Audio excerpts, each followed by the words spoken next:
Let's talk about what happened to 8-year-old Sandra Cantu. Sandra was born on March 8, 2001. She lived in Tracy, California with her mother, her grandparents, and her 3 siblings. She lived at the Orchard Estates mobile home park, and everyone in this community was very friendly. Sandra had a lot of friends in this neighborhood, and one of her closest friends lived only a couple of houses down. She was a 5-year-old little girl, and her great-grandpa was a pastor at the local church, so Sandra's mom never really had to worry about who she was hanging out with. On Friday, March 27, 2009, Sandra came home from school and decided to go play at a friend's house for a bit before dinner. When time went by and Sandra came back home, she checked in with her mom and told her she was going to go back out to keep playing.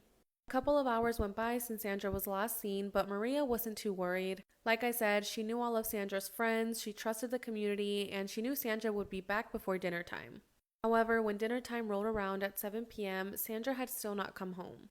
This is when Maria decided to call the Tracy Police Department and report her daughter as missing. She was last seen wearing a pink Hello Kitty shirt, black leggings, and Hannah Montana flip-flops. Police start canvassing the area and they ask the neighbors if they've seen Sandra or noticed anything suspicious, and one of them did. One of the neighbors, named Melissa Huckabee, who was actually the mother of Sandra's 5-year-old friend, texted Maria earlier that day and told her, "Tell the police I had something stolen at around 4 p.m. I don't know if that makes a difference or not." Now a little girl was missing and someone's suitcase had been stolen from their driveway. So police hear all this information and they believe that Sandra was most likely abducted. Police discover that the Cantu family does have surveillance cameras outside of their house pointing to the front yard. They check the surveillance camera and they spot Sandra. You can see Sandra leaving her friend's house and running and skipping back home. Just as she is about to get home, something to the right of her catches her attention and distracts her. Instead of continuing straight home, Sandra goes in the opposite direction.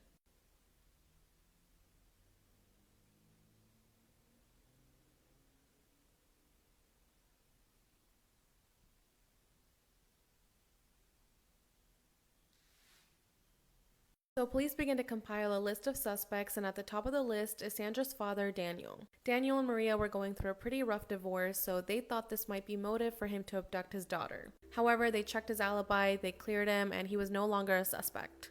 Police then talked to an ice cream man that people had seen around the neighborhood talking to children, and they also cleared him as a suspect. Then they spoke to a man that 2 years before Sandra's disappearance had kissed her on the lips in front of her family. I mean, what? This man kissed a little girl on the lips and nothing happened to him? I don't understand, but police spoke to him. He admitted that he was attracted to younger girls and that he playfully kissed Sandra on the lips. Police spoke to him and they ruled him out as a suspect. It wasn't until a candlelight vigil was held for Sandra when police received new information. Part 2 is up now.